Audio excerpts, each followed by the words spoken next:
Hello and welcome to another episode of Business on the Wire. CMIE released its unemployment data and the figures were shocking. Unemployment numbers for March stood at 23% overall.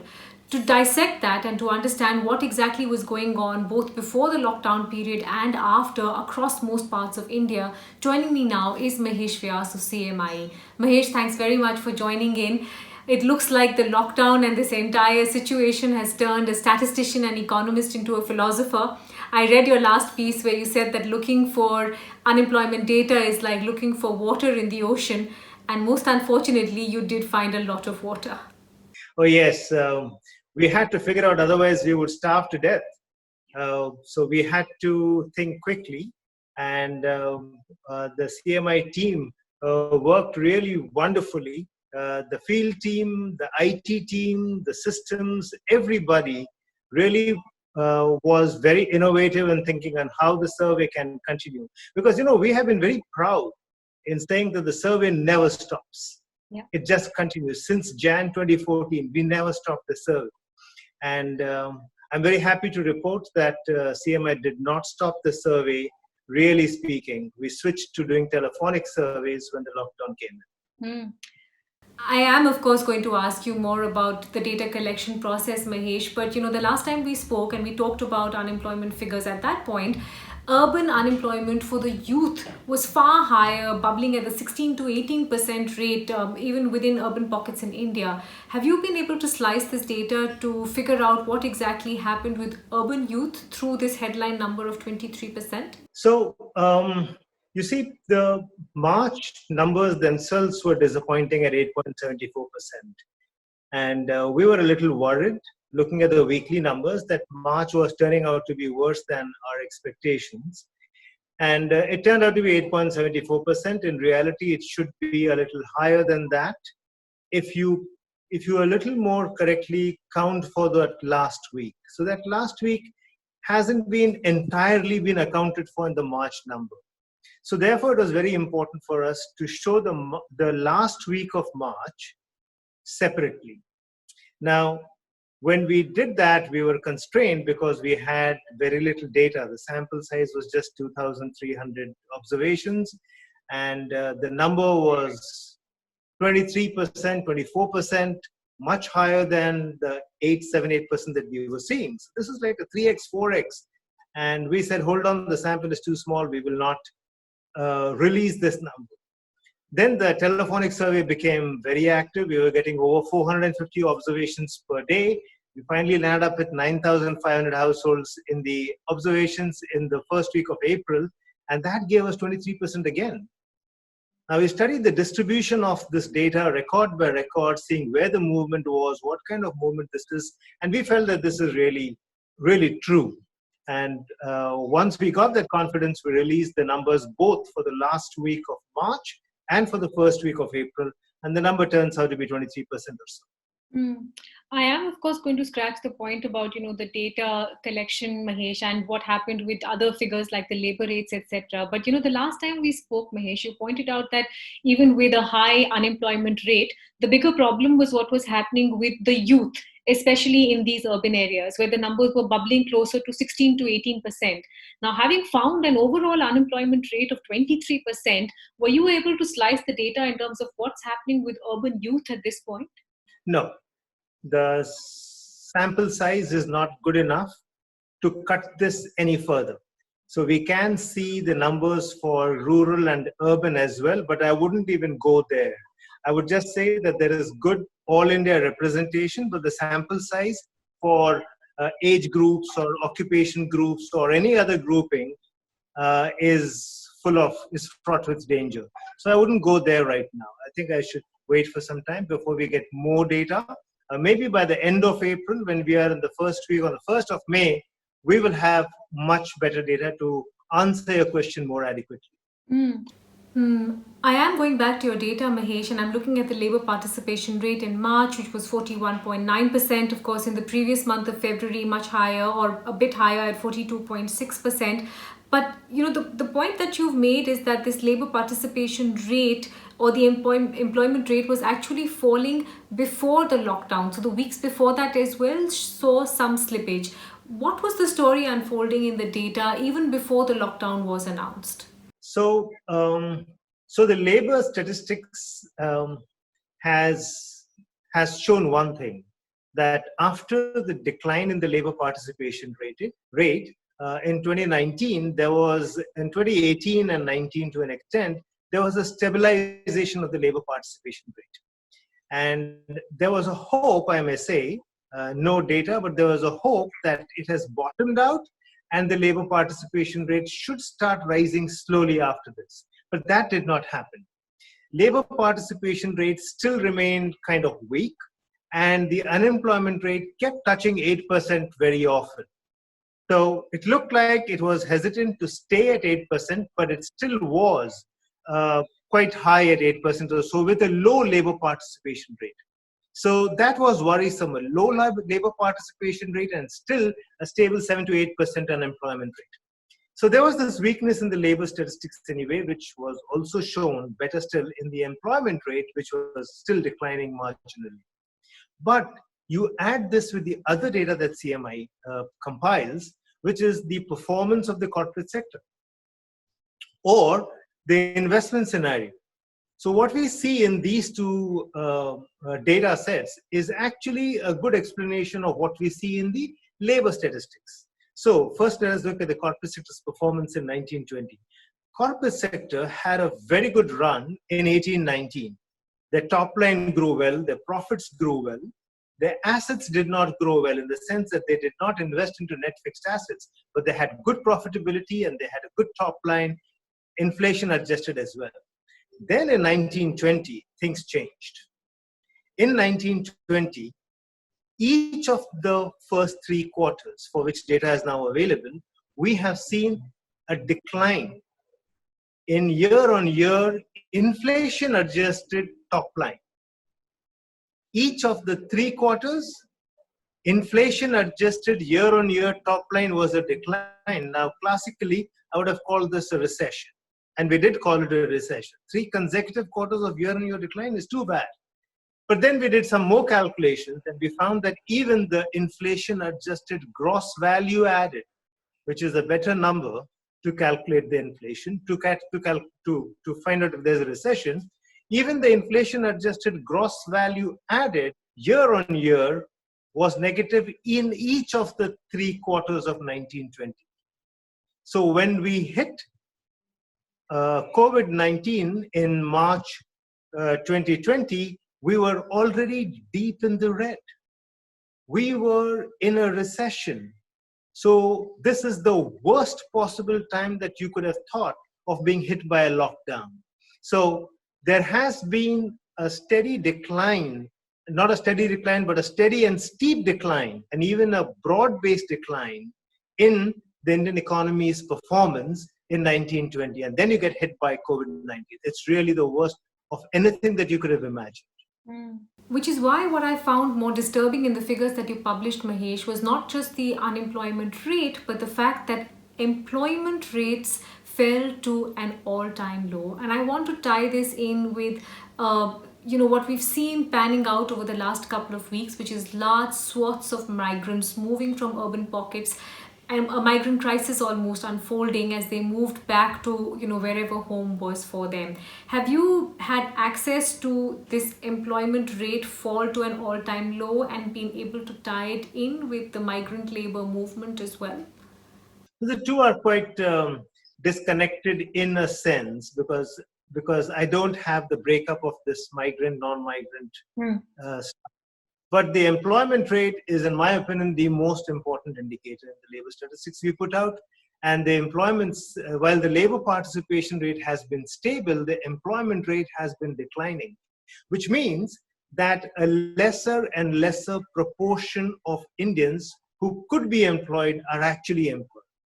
And what matters is not the unemployment rate for India, but the employment rate. What proportion of Indians who can go out and get employed are actually employed? And that number is depressingly low.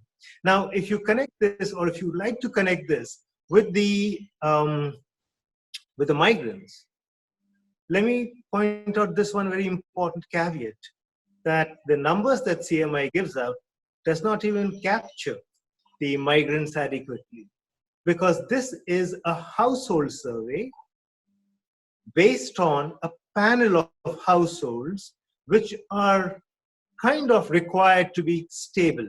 So if you have a family that is moving out from one place to another, then it is difficult for us to bring it in the panel. So if there are people who are living on construction sites, whether they are buildings or they are roads or they are any other kind of construction sites, there is an extremely high likelihood that they are not there in the CMI sample. Now that's a problem. Now this is the labor that got immediately hit, and we were hit by images of these poor guys trying to escape from a city which could neither give shelter, nor could it give employment or livelihood, and could not give transportation back home. That was really depressing. And many of them had a standing crop that they could actually go and attend to back home.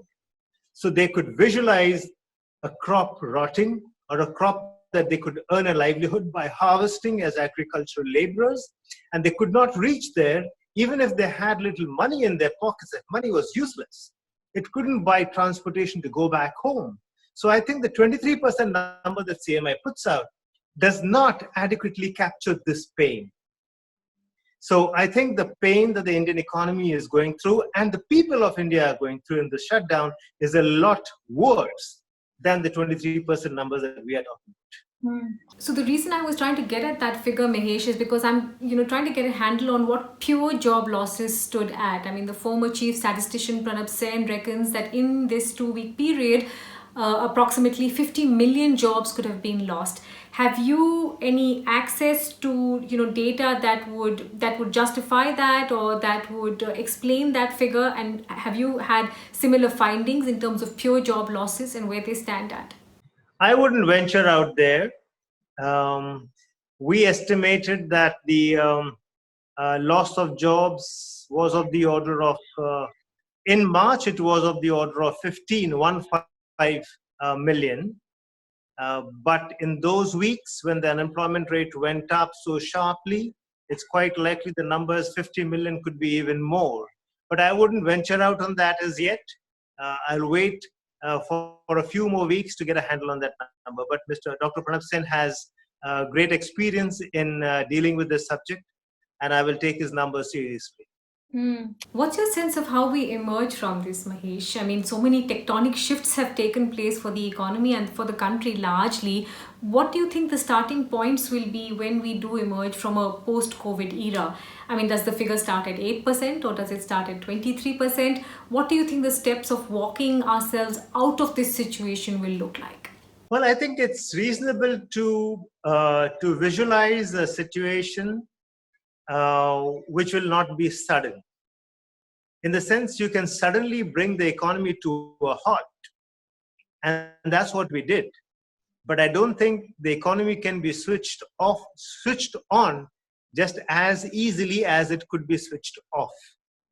So coming back is going to be a painful exercise. I'm hearing from the ground staff that we have in the fields trying to get information that there is a lot of labor in many of the towns who are actually waiting for the lockdown to lift for them to leave the city and go home. They're so petrified with what has happened. So I think it's going to be difficult for us to find labor to get the construction sites working again. Many factories that relied on contractual labor will also find it difficult to get labor back to come back and start working. There will be a livelihoods problem.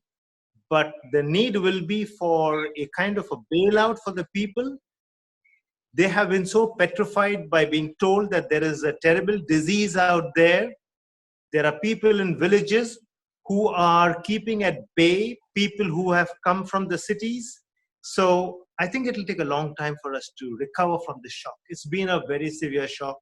The psychological impact of this on labor is more than we can fathom or we can even measure.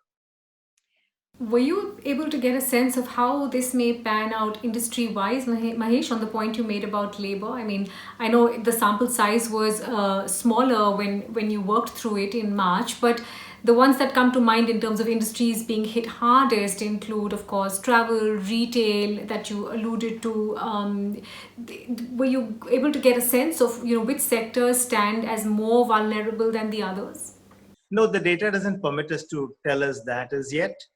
But I guess uh, the the the industries that we call as the fast-moving consumer goods industry, which is the food kind of products, should be easier to come back to normalcy. But anything above that, whether it is even clothing and all the way to cars, will find a very difficult return to normalcy. That's going to be very tough. People are not going to be very happy to spend now for quite some time. So the Rabi crop was good, but the Rabi crop is rotting. Labor that was hopeful of getting some income from here has lost that income. Farmers have lost that income. Contractual laborers will have lost income. So demand will have shrunk in this, and therefore the ability of the economy to absorb anything other than necessities is going to be limited for quite some time. Which brings me back to the point you were making about a recession when you looked at the data, Mahesh. I mean, some have obviously gone ahead and slashed their growth estimates, but others have pointed out that what we could be looking at is 2 consecutive quarters of negative GDP. What's your sense of what this means for headline economic growth and how hard that might be hit? The next 2 quarters being negative GDP is almost a certainty. I would say the year as a whole is unlikely to see any real growth.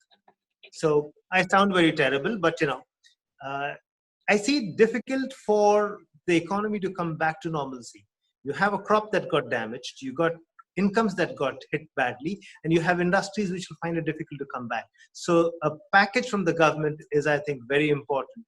And the rate at which we'll bounce back is, I think, directly proportional to the amount of money the government puts on the table. Doesn't matter if it is inefficiently spent. I think there's the need of the hour is to spend. How should that spend be mapped though, Mahesh? I mean, over there's quite a debate. I mean, what's come till now has really been more or less for the organized labor space. It's been a smaller section of the pie, and there is an opinion building, which is that one needs to address the unorganized labor, whether that means direct cash dole outs, it means access to food, shelter, whatever it is, give it to them and give it to them in their hands, and of course look at a larger size. I mean, we haven't seen anything after the step one of the financial package was announced. What do you think the dynamics could be of this kind of support structure that you're talking about? Yes, that's an important problem. So let me first caveat: I'm not a policy prescription person. I will not claim I know how this should be done.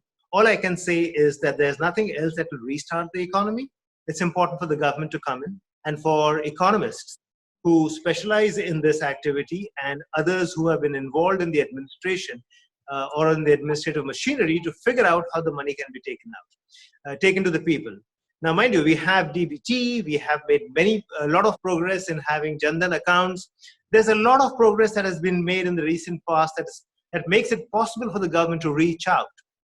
I think we should put that a lot more extra effort to take the money to the people to ensure that people don't get stressed out too badly, and it does bring the economy back to roll. I think there is no other way out. What is important is just to find a way of doing this. It should be possible. If we could find it possible through very strong administrative means to shut down the economy. Mind you, it has been very effective in all kinds of towns. The shutdown has been really effective in even small towns that we know. It was a little slow, but the shutdown has really been very effective. So the administration can actually get its act together to bring the economy down to a halt. So the administration at this point in time is pretty strong at the state level and the center. So put the same machinery to use and get money to people. That's important. Was there no other choice though, Mahesh? I mean, just to play the devil's advocate, I mean, look at the US unemployment figures, nothing that they've seen in their lifetimes either. The EU has its own unique set of problems, even if unemployment figures are not that high. Was there no other way around this? Was this the only sort of outcome that would have happened from a lockdown to save from a pandemic? And do we treat this like an aberration and then work ourselves out from there? Well, it certainly is not. It wasn't a conceivable thing till it happened that the world could come to a stop. So this is the blackest of all black swans you could have imagined. So the 2008 global liquidity crisis was like nothing compared to what's happened in the world today. The entire world has been brought to a halt, completely unimaginable.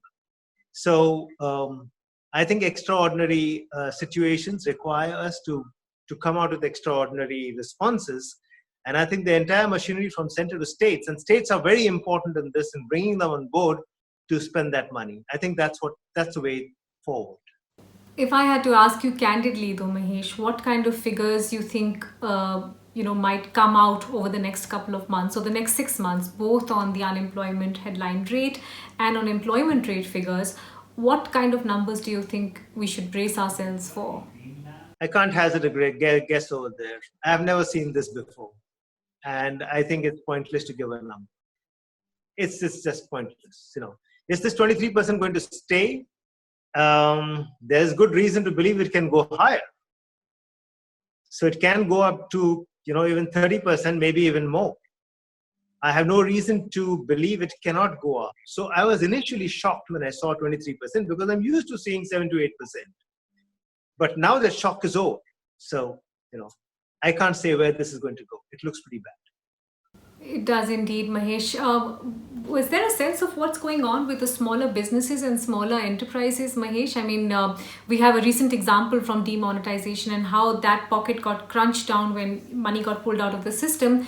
When you spoke to your colleagues and people on the field and making those calls, was there any sort of movement in the wind that you could pick up in terms of what's happening with the smaller enterprises at this point? No. The story that was catching their attention was all to do with agriculture. So that was the story that was hitting them the most. And it was not the small business people who were coming to the fore. So I think we need to wait. We can have this conversation in early May to understand what happened to those small businesses and various cuts of the labor force. You did, of course, mention that it's tough at this point to slice this in urban versus rural, Mahesh, but just give me a flavor of what exactly it is that's playing out in rural India right now, both in terms of, the unemployment situation and the employment.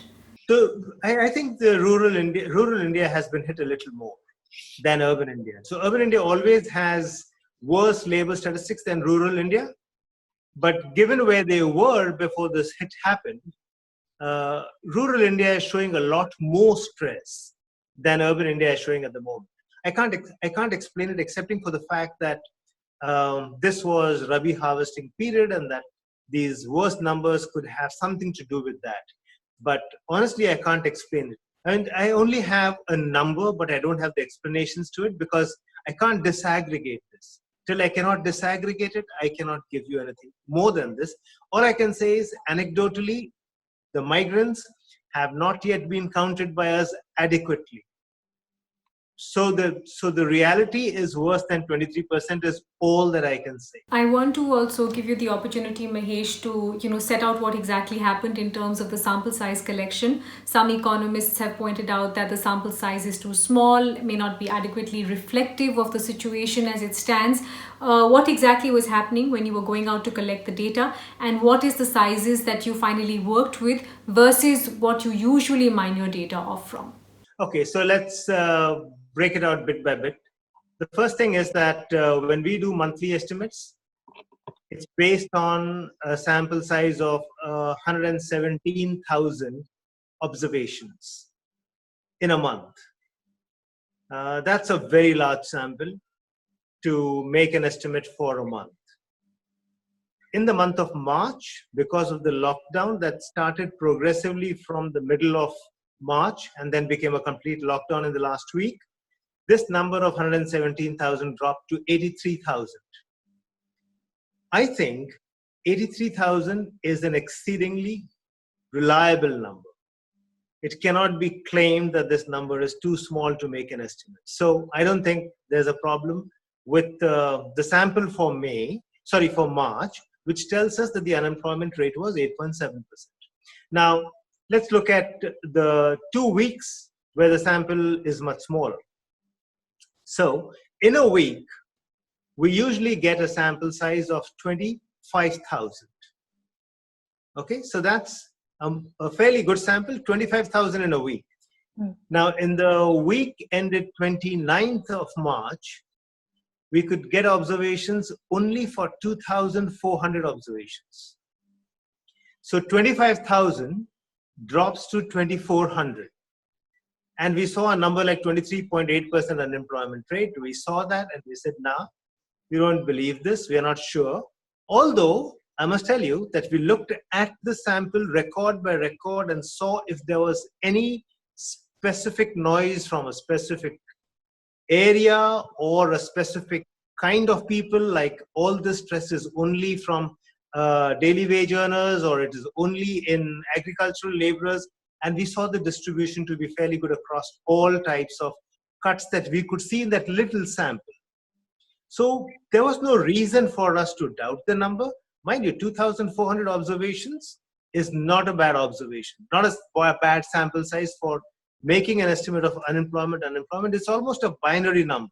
So it's not exactly a binary number, but still it's almost a binary number, and a sample size of 2,500 or so is not bad. But we still did not release it because we said we should not release anything which is so out of line compared to what we've been seeing on a sample which is much smaller. Then came the next week's number, again 23%, but now based on a sample size of 9,500 observations. Now, 9,400 observations is a very healthy sample size. So forget the 25,000. Even if you've got 9,500, 9,400 and something is what the sample size actually was, I think the sample size is pretty good. Again, we studied this at the record level. And I'll tell you one more thing. The survey execution machinery was tweaked for telephonic interviews in the following fashion. What do we do usually? We usually send a person to the household, and the interviewer is required to take the GPS location to ensure that we are assured that the person has reached the household, and we look at the paradata to be sure that the record is good. Now, we couldn't go to the household, therefore we could not take the GPS location. But what we did is we escalated this to not the interviewer, but his or her supervisors. So it is a bunch of 85 supervisors who have been making these phone calls. They are a lot more experienced. Their engagement with the households is a lot better. They could have a better conversation with them, understand the situation a lot better, tell them that we are not coming to your household because social distancing requires that we all stay away from each other. We are not traveling. There's a lockdown also, but this is a very important thing. We want to know what exactly is happening in your household. We got wonderful stories of what is happening in the households, and we got data that was very credible. Mind you, even this data, which was collected by the supervisors, was cross-checked and validated by their supervisors who are the managers. So a bunch of managers and deputy survey managers actually checked the data in real time to ensure, and they did callbacks as well to be sure all is good. So we've done a lot of due diligence to ensure that the mechanism is really credible, and I don't think there is anyone who can say that a sample size of 9,500 for a week is not good enough. No, absolutely, Mahesh. I mean, the CMI and you have never been one to shy back when there's news and there's hard news to take. I think we should take it on the chin. The data looks bad, and I really appreciate your time today and the job that CMI is doing in terms of mining that data and bringing out those figures. Let's hope I will also be the one to report the happiest news first. Inshallah, we live in hope. Thank you very much, Mahesh. Thanks for speaking with us.